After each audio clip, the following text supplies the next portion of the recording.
Hello everybody, and welcome to day one of our coverage of the National Farm Machinery Show here in Louisville, Kentucky. We have the great pleasure of being here for the 60th anniversary of the show, and we'll be covering it over the next few days. The show is from February 11th to February 14th at the Kentucky Expo Center. And well, this place is absolutely massive. Let me go show you a map of the building.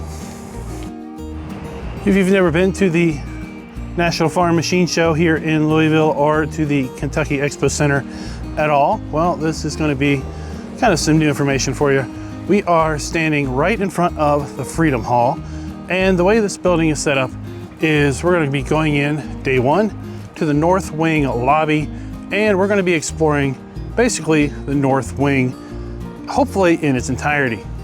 Tomorrow, we're going to make our way down to the East Hall and the South Wing A and B. Hopefully we'll be able to cover both of those sections. My plan is to pick up Wing C on Friday. I think I said Friday already, but basically today is Wednesday, so we're gonna hit North Wing, Thursday most of South Wing, Friday the rest of South Wing, and we'll come back over here to the West Wing, and really we've got then Saturday to kind of catch up anything that we may have missed. Now they are expanding onto the Kentucky Expo Center. Next year, we'll have yet another section of this facility to explore up here around Lot J, I believe. So that'll be interesting when we go next year to see how we're gonna have to split it out between all the different days.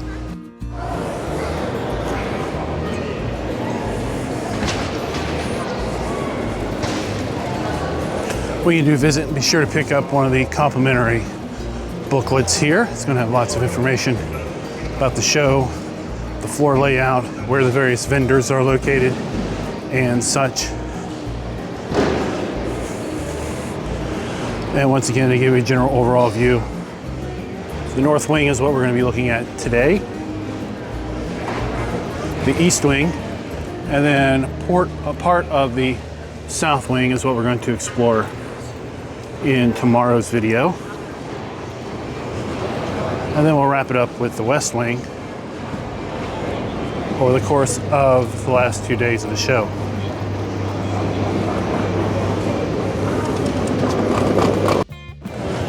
Let's go see if FarmSim is represented at any of the booths.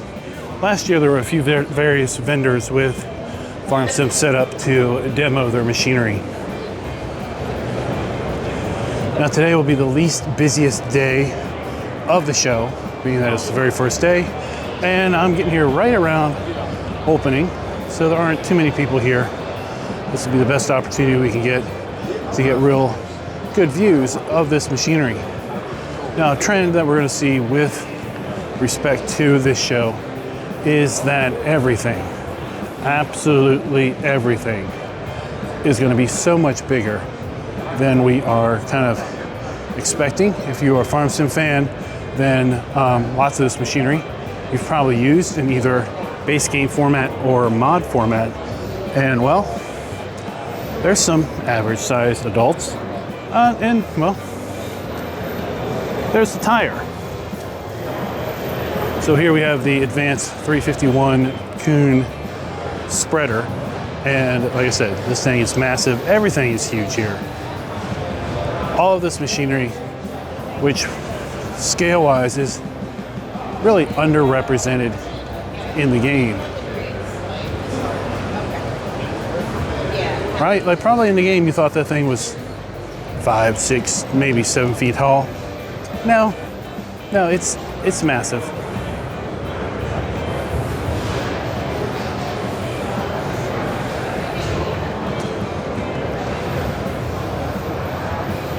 I really like how they have things open up here at the show because you can really get inside and kind of get a good sense as to the mechanics and the inner workings of all this machinery.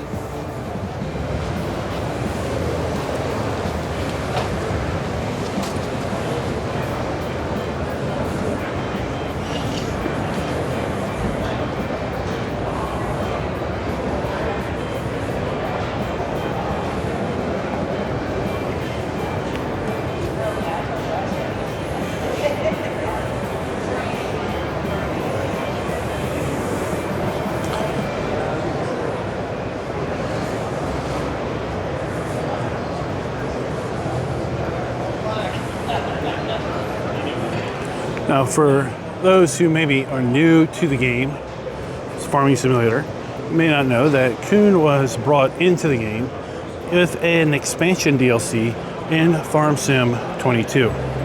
Prior to that, we did not have this brand in the game. And one of the big things that was introduced with respect to this brand in Farm Sim 22's expansion was a square bale wrapper. Up to that point, round bales were the only way you can make silage bales.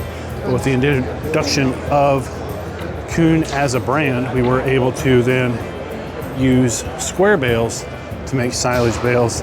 And for me, that was a pretty significant game changer, because at the time, I really didn't like the round baler and having to stop constantly in order to have to unload and everything. Thankfully now there are PC mods that make that process a whole heck of a lot easier.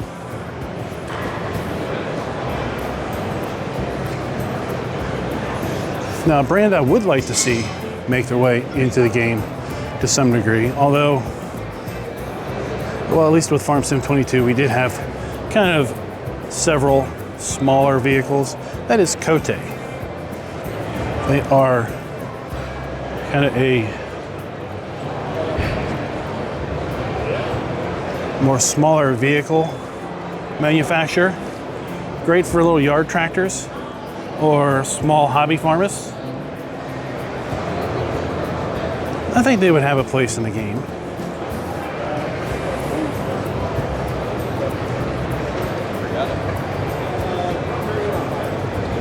They do have some larger machinery. This one's set up with like turf tires to some degree.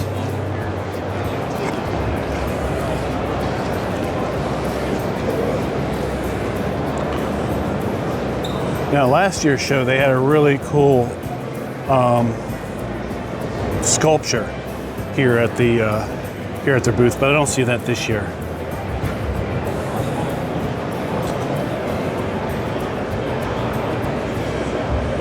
I was hoping to get some information about the power ratings of this, but guess not.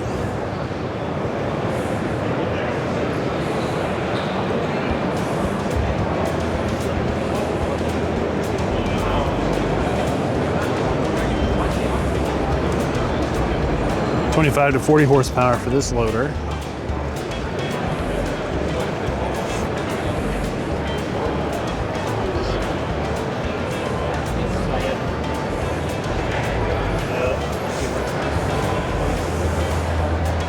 That'd be a nice skid steer. Yeah, I would probably just go along. Yeah, as low as. I'm not, it's not, I don't know, we're not going to look at it on this Friday. But if anyone asks, I'll have it ready. And then this is probably going to be their biggest tractor model.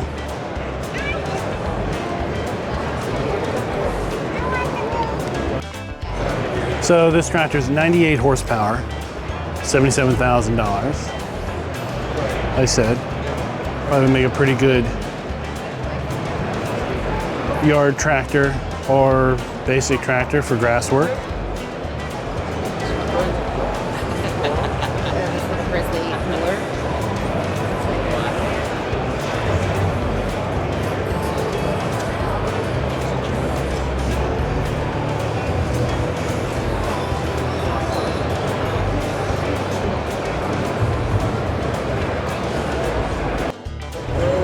Kinsey's here, and well, quite frankly, I would say all the major brands are going to be here, as well as lots of brands and products that you've really never seen before.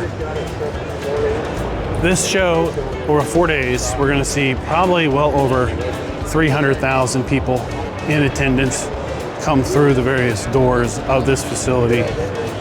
As you see the show through these videos over the next 4 days, I think you're going to see a significant uptick in the attendance factor. Kinsey, of course, added to the game in Farm Sim 22, another brand coming in. In fact, I misspoke earlier when I said Coon was brought in Farm Sim 22. I think I said that. It was brought in actually in Farm Sim 17. because I was just thinking that with Farm Sim 22, there was a huge influx of brands that got introduced. Looking back at the game from Farm Sim 17, which is where I started, it could easily have been said that you know, there wasn't a whole lot of base game machinery. There was maybe 100, 150, 200 pieces of machinery spread across all the different classes and products. Now, that's a different story completely. We're looking at well over 500 base game machines across 100, 150 different brands. Kloss is here. Kloss is starting to have a very big presence here in North America. I see lots of forage harvesters. I see lots of mowers with Kloss. Not a whole lot of harvesters so far, at least not in my neck of the woods.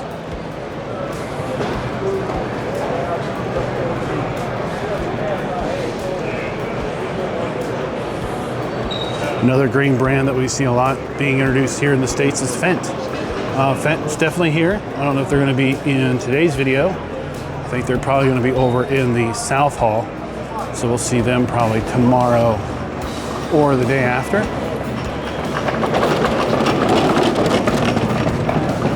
Fertilizer.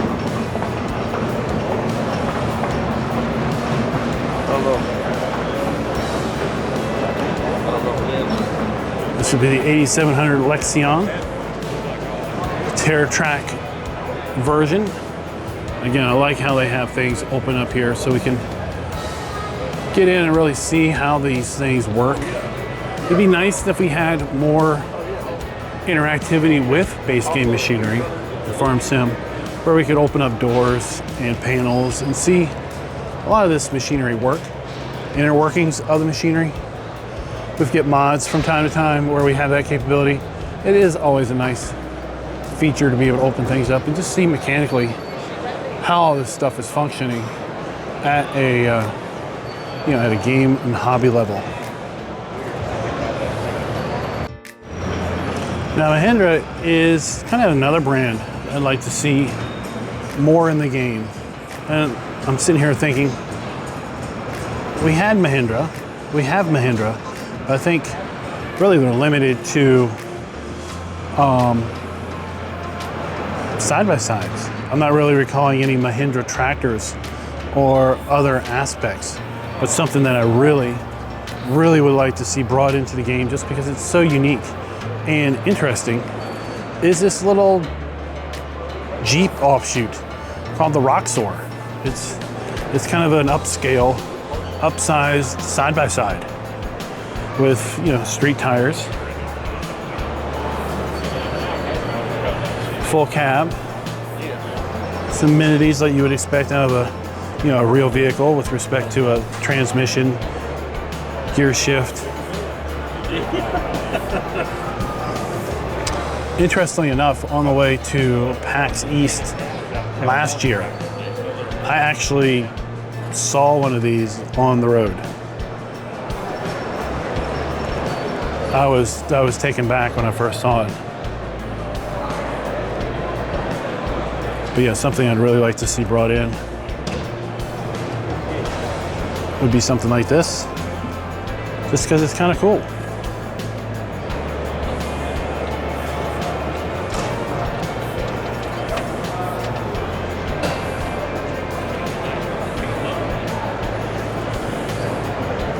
And what's kind of neat about this show is so much of this machinery is hands-on, and that you want to get in it, you want to see what it looks like, feels like to be in it, you can jump up in it. Like, so for some folks, this show can be kind of a kid in a candy store, because you're like, well, I never will get the experience to get up into a giant Kloss harvester.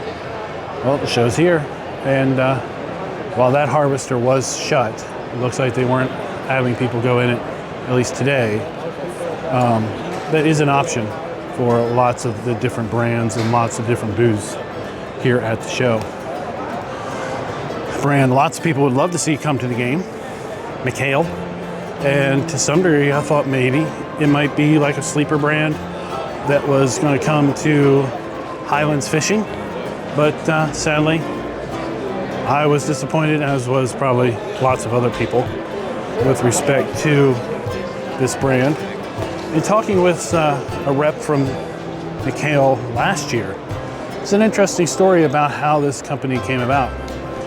According to the rep we talked with last year, McHale started out manufacturing or basically servicing slurry pumps and slurry moving machinery.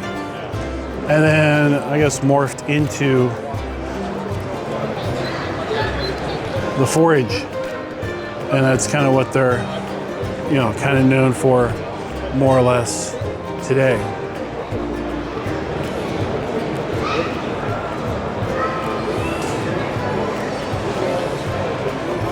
And this would be the F5 550 fixed chamber baler. For those of us here in the States, makes a 4 foot by 4 foot 1 inch round bale.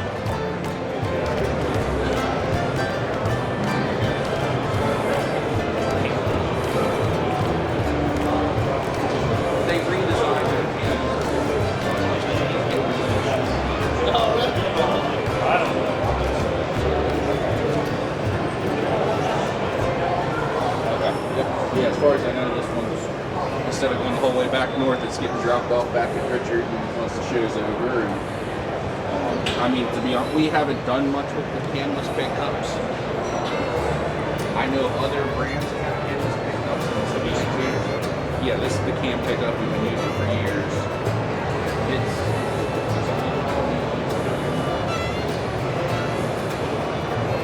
Round bale wrapper combinations. Got a couple of those here.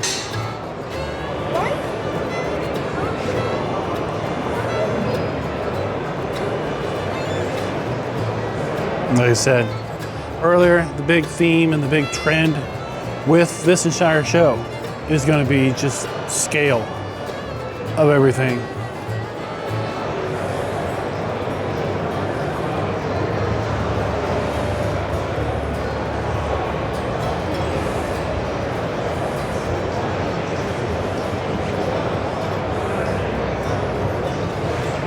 C460 bale shredder.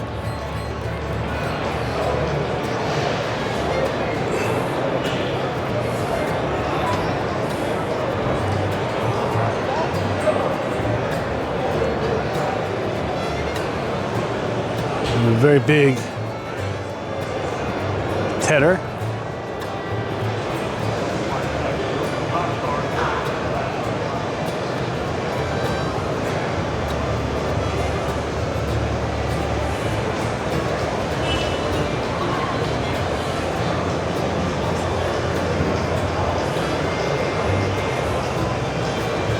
Or how about a front mower, butterfly mower combination? If you didn't know how these mowers work, the blades on them are pretty small. Here we've got the blade out to demonstrate. And you see there's the blade. It's pretty small, and it whips around 10,000 RPM and is only really held out through centrifugal force. If it hits any sort of object, you see how the blade moved very easily with my foot. The theory is the blade gives way before it goes and destroys itself or tosses rocks or other debris possibly at the operator. And that's why all of these have really heavy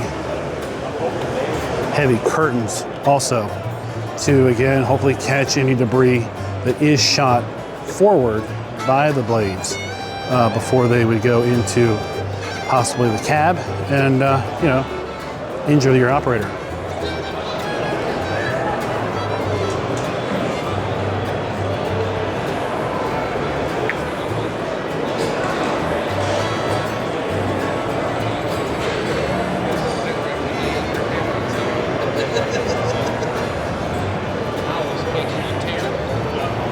Try to slide up.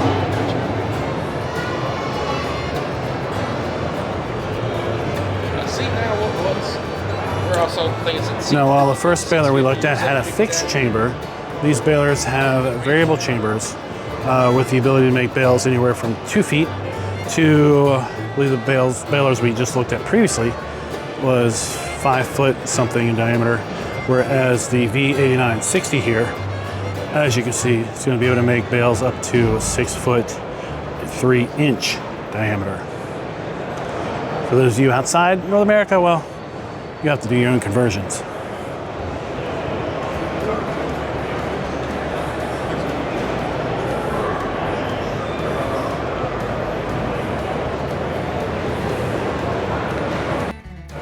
It's not all big machinery at the show. We've got some small machinery, maybe some power washers. We'll see a lot more of this next item when we get over to the West Hall. That typically has a lot of cattle, gates, cattle equipment. Well, here we go. WW Livestock Systems. In my opinion, a pretty sweet booth here on the North Hall. Because my opinion is most of the people don't go to the West Wing. A lot of people spend most of their time, if not all of their time, basically at the North and South halls or wings. Trailers, Coyote trailers here. We'll see more trailers later on today and tomorrow. Chrome might not get you home, but you sure look pretty lit in there. We've got a couple tankers, trailers,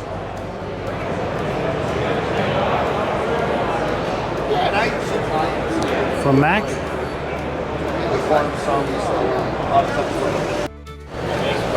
Chemical mixer for your sprayers.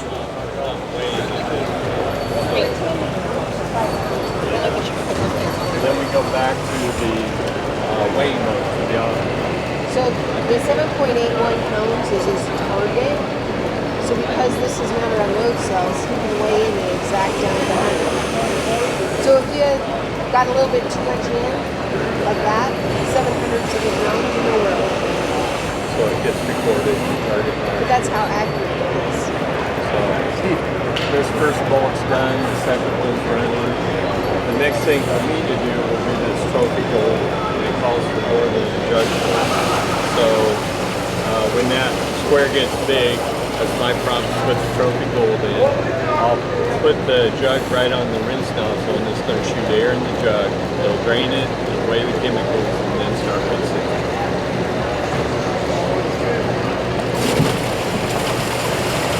You can't dump it that fast. Weigh, then you catch the weight, it starts rinsing. While it's rinsing, it's draining the inductor, so it doesn't fill. So when you pull it back up out of there, it's water that comes out. We got 2.07 gallons. 4 pounds here. This is wrong too. I think I got it. Hey, how's it going? Hey, Have you heard of beet juice before? I have seen you at the show in years past. Oh yeah. Yeah. Yep. Use that as ballast as opposed to a gel or... As opposed to calcium chloride, which is the traditional solution. It was great because it's heavy and freeze protected, but it's corrosive. That's the downside of calcium. So our product is just as heavy. It's freeze protected to negative 35 degrees Fahrenheit, but it's a non-corrosive product, and it's safe for the environment too if it escapes the tire.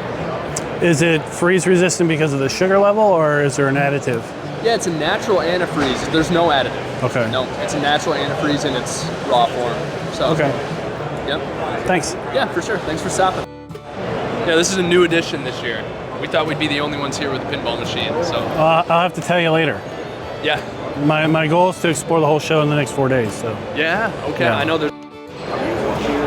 Yeah, the show is a great opportunity for smaller brands, smaller companies that you've maybe never heard of or seen, to be seen by, again, like I said, potentially hundreds of thousands of folks. You can probably, you know, just like the old Super Bowl ad where you blow your entire ad budget on one ad spot because you know you're going to get, you know, massive views. If you've got a limited marketing budget and it's worth it to blow your load, if you will, on possibly a booth and coming to the event, because it could have a significant impact on your overall bottom line over the year by getting out here and, you know, having so many people get kind of eyes on the prize, if you will, of what you offer.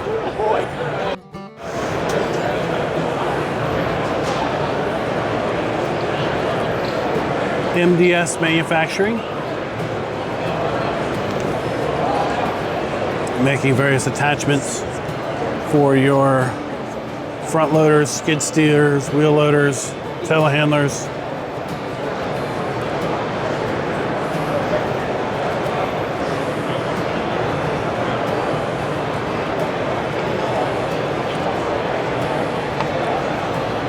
KMC.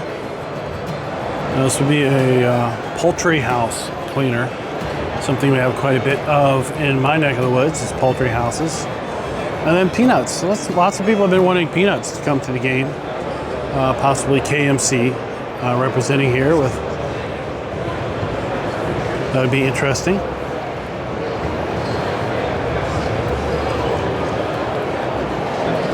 KMC.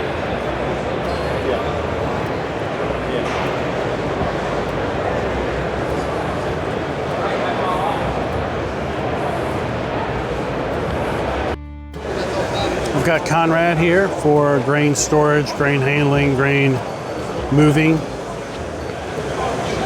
It's always fun seeing bin companies set up their booths basically with small versions of their bins.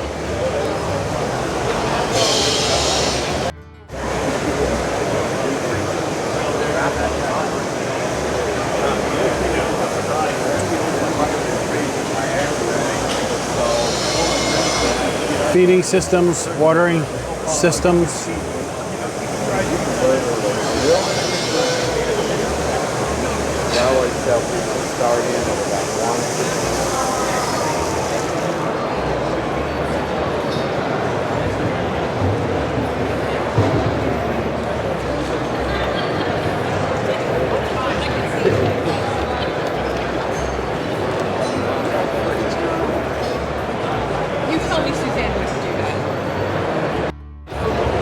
Got King Cutter here, representing with some of their attachments, some of their mowers, and other small equipment. I know, I just told Amanda.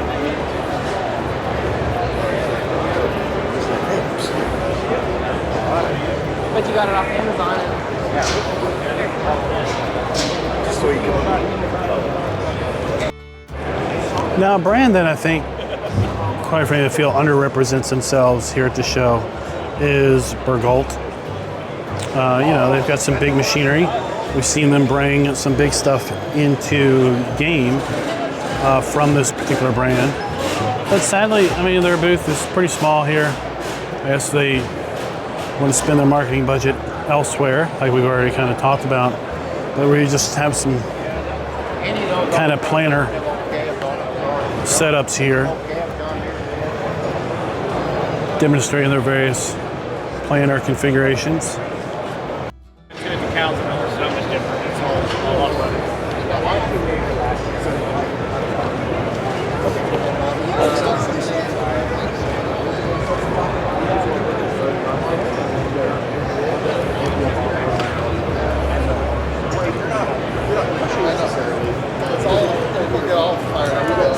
Walker mowers.